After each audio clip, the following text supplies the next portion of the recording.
Good morning everyone. Political science के सभी students का एक बार पुणे में श्रीमती मौरी देवी तापड़िया कन्या महाविद्यालय जसवंतगढ़ के इस यूट्यूब चैनल पर हार्दिक की गहराइयों से हार्दिक अभिनंदन एवं बहुत बहुत स्वागत करता हूं। और अब भी अगर किसी स्टूडेंट ने हमारे महाविद्यालय के इस यूट्यूब चैनल को सब्सक्राइब नहीं किया तो सब्सक्राइब कर लो, ताकि यहाँ पर तीनों ही संकाय विज्ञान, वाणिज्य और कला इसकी ऑनलाइन क्लासें होती है।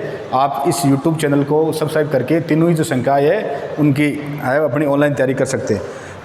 हमारी आज की क्लास है BA प्रथम वर्ष की पोल साइंस की इंडियन जो पॉलिटिकल थिंकर्स है, भारतीय राजनीतिक विचार, इसमें महात्मा गांधी इनका अध्ययन कर रहे हैं। और आज हम गांधी और मार्क्स, जो हमारी प्रीवियस वीडियो था उसमें हमने गांधीवाद और मार्क्सवाद की जो समानताएं हैं उनकी चर्चा की थी। आज हम जो गांधीवाद और जो मार्क्स है, गांधीवाद और जो मार्क्सवाद है, उसमें जो असमानताएं हैं उन असमानताओं की हम चर्चा करेंगे कि क्या क्या प्रमुख असमानताएं हैं।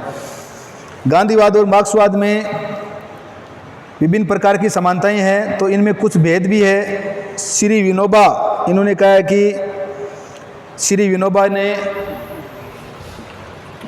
गांधीवाद और जो मार्क्सवाद है इसमें असमानताओं के बारे में इन्होंने लिखा है कि मौलिक भेद है। श्री विनोबा ने इन दोनों विचारधाराओं के मौलिक भेद की सरल विवेचना करते हुए लिखा है कि एक बार इस तरह की चर्चा हो रही थी कि गांधीवाद और मार्क्सवाद में अहिंसा का ही अंतर है। श्री विनोबा बोल रहे हैं कि एक बार इस तरह की चर्चा हो रही थी कि गांधीवाद और मार्क्सवाद में अहिंसा का ही अंतर है। मैंने कहा दो व्यक्ति नाक, कान, आँख की दृष्टि से भी बिल्कुल एक से थे, इतने मिलते जुलते थे कि राजनीतिक छल के लिए एक ही जगह दूसरे को बिठाया जा सकता था। फर्क इतना ही था कि एक की नाक से सांस चल रही थी और दूसरे की जो नाक की सांस है वो बंद हो गई थी। परिणाम ये हुआ कि एक के लिए भोजन की तैयारी हो रही थी और दूसरे के लिए किसकी? शव की यात्रा। दूसरे के लिए क्या हो रही थी? शव की यात्रा। तो ये विनोबा ने बोले कि इतना अंतर था, थोड़ा ही अंतर नहीं था। एक का तो जीवन ही खत्म हो गया और दूसरे को जीवन जीने के लिए किसकी आवश्यकता थी? भोजन की आवश्यकता। इस प्रकार से श्री विनोबा बता रहे हैं। तो प्रसिद्ध गांधीवादी विचारक है किशोरीलाल मशरूवाला, प्रमुख गांधीवादी विचारक है किशोरीलाल मशरूवाला।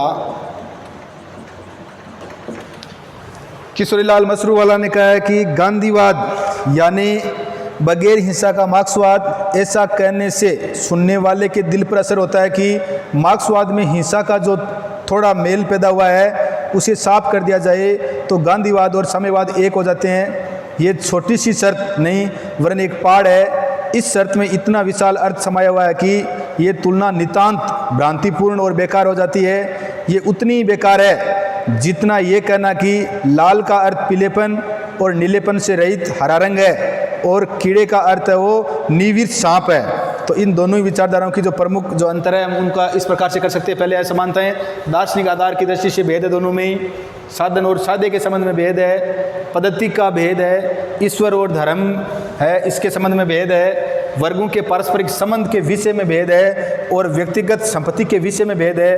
तो इस प्रकार से इन दोनों ही विचारधाराओं में प्रमुख भेद है। दार्शनिक आधार की दृष्टि से भेद, दार्शनिक आधार की दृष्टि से दोनों ही विचारधाराएं एक दूसरे से भिन्न है। मार्क्सवादी जो विचारधारा है वो क्या है? भौतिकवादी है।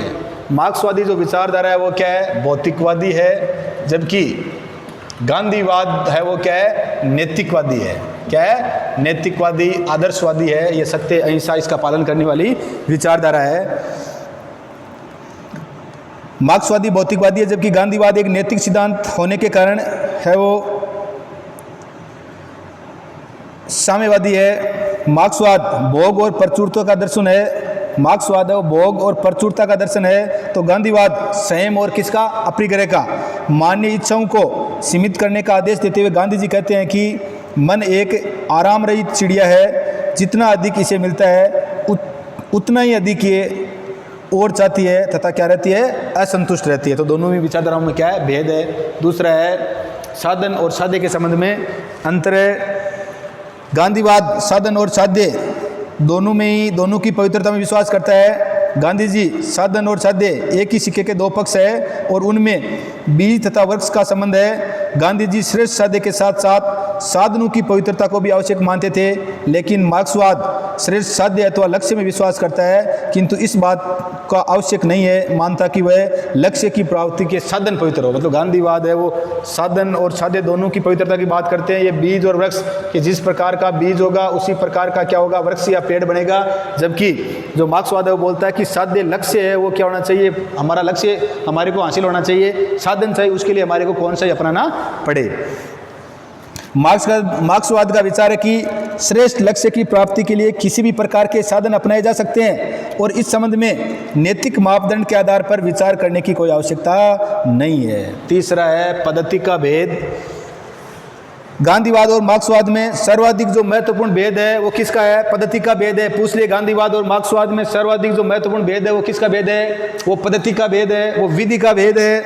मार्क्सवाद अपने वांछित लक्ष्य की प्राप्ति के लिए हिंसा के प्रयोग का नितांत, मार्क्सवाद है वो हिंसा के प्रयोग का नितांत की अगर हिंसा नहीं होगी तब तक क्या नहीं होगा, हिंसा जब तक नहीं होगी तब तक है वो जो लक्ष्य है उसकी प्राप्ति नहीं होगी। इसके विपरीत गांधीवाद न केवल प्रथम वर्ण अंतिम आधार ही अहिंसा है, गांधी जी हिंसा के इतने अधिक विरोधी थे कि वो लिखते हैं एक जगह, यदि भारत हिंसा को अपना लेता है तो भारत में रहने की इच्छा ही नहीं करूँगा। अगला जो है वो है ईश्वर और धर्म है, इसमें संबंध। मार्क्स ने तो धर्म को क्या कहा था, अफीम कहा था। क्या कहा था, धर्म वो क्या है, अफीम है।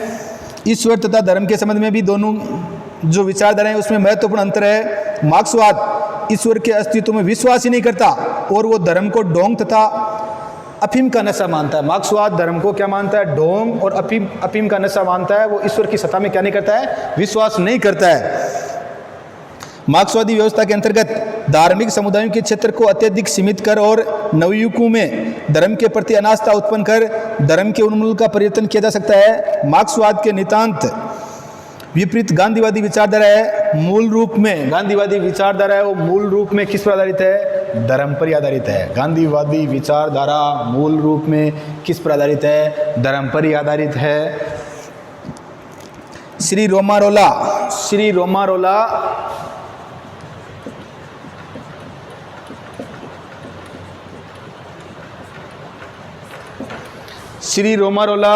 ये बोल रहे हैं कि इन्होंने गांधी जी के जो धार्मिक विश्वास है इसके बारे में बोला है। गांधी जी के कार्यों को समझने के लिए ध्यान में रखना चाहिए कि उनकी विचारधारा एक विशाल 2 मंजिले भवन की तरह है। नीचे धर्म का ठोस आधार है और मजबूत एवं कभी न डिगने वाले इस आधार पर ही राजनीतिक और सामाजिक विचारधाराओं का क्या किया गया है, प्रतिपादन किया गया है। अगला है वो वर्गों के पारस्परिक संबंध के विषय में भेद दोनों विचारधाराओं में है वो इसमें भी भेद है। वर्ग संघर्ष को लेकर भी तीव्र मतभेद है। मार्क्सवाद के अनुसार समाज में 2 वर्ग है, एक शोषक और शोषित, जिनके हित परस्पर विरोधी है।